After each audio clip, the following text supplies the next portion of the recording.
We like companies that can protect, so we're looking for these companies with these wonderful returns on capital, 29%, good. The trouble is there's a law of economics called mean reversion. And if you've got a 29% return on capital, the competition should turn up and try and take that off you.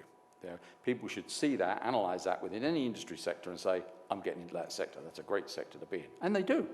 So what you're looking for is people who can protect those returns and beat off the competition.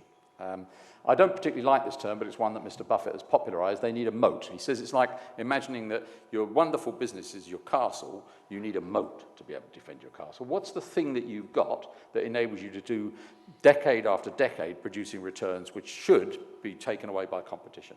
And it's usually one or more of the following. Oops, sorry, gone too far. Press the wrong button. What brands? We will pay more for branded goods than non-branded goods. We pay more for primary brands than we do for secondary brands than we do for tertiary brands.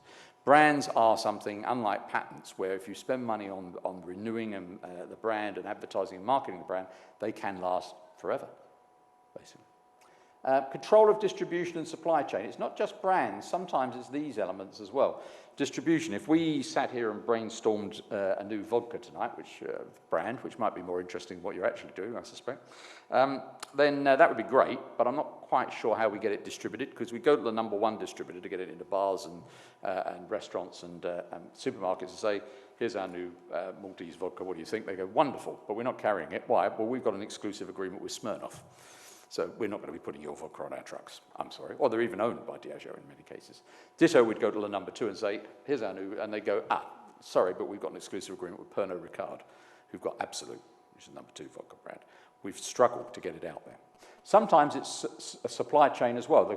The example I always cite is the dairy companies like Nestle and Danone in the developing world, where if you go to someone like Pakistan or India, there was no dairy industry as we understand it there before these people arrived. They went to dairy farmers, convinced the dairy farmers to become dairy farmers, gave them help with veterinary care and feed to develop a dairy herd, set up the refrigerated transport system to get the milk from the farms to the processing plants, set up the processing plants to make UHT, homogenized, spray-dried dairy products, and put the fridges in the shops at the end.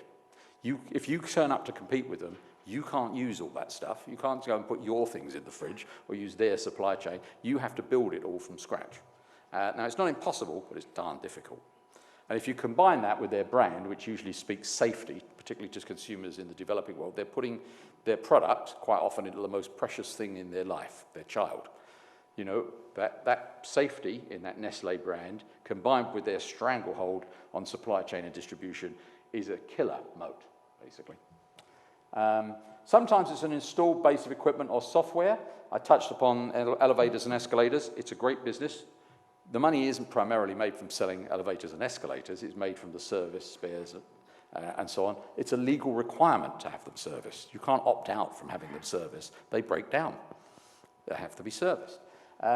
Sometimes the installed base is software. We said we touched various things coming over here today. The airline used reservation software. Basically, once that software is installed, you don't change very often because it's low cost. It's a very small ticket, €4 per passenger, typical from Amadeus charge for processing a passenger, for doing the reservation, the boarding pass, and the weight and balance calculation for the aircraft is done by them for €4 a passenger, basically. Once you've installed their system, you're reluctant to change. So it's a barrier to new competition coming in. And with the installed base of equipment like elevators and escalators, if you buy a Kone or an Otis or a Schindler elevator, there's a 75% chance you will sign a contract to maintain it with the original equipment manufacturer. They've got you as a tame client. And patents. Patents obviously guard against competition. They're our least liked form of moat for a simple reason: they expire. They are limited life. We like things that can go on forever, seemingly. We like companies that are resilient to change, particularly technological innovation. We all hear about technology, and we're told we're living in the most disruptive, technologically, rapidly advancing period in history. I'm not convinced that's true, by the way.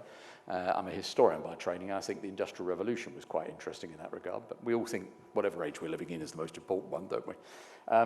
But what I do know is, as much as it may change our lives, sometimes for the better, sometimes for the worse, it's difficult to make money with things that are changing rapidly technologically. This is the top 10 software companies in the world in 1984. Okay? They were taken from a business plan from a company called Intuit. which was founded in 1984, which we own. It's an accounting and tax software company based in America. This was their analysis of the top 10 software companies in the world in 1984. So there you are, you're in 1984, you think, I'm wrong, you're going to go and make a technology investment or three. So you get up this list of the top 10 software companies in the world, and you pick a couple. Unless you pick that one, I'm afraid you're in a bit of trouble, because the other 9 have ceased to exist. They're just not there anymore. And these were real businesses. I used, and probably some of you did if you're old enough, Lotus Notes before I used Word. I used VisiCalc from VisiCorp as the forerunner of Excel. These were companies with real products. They've been vaporized, don't exist anymore.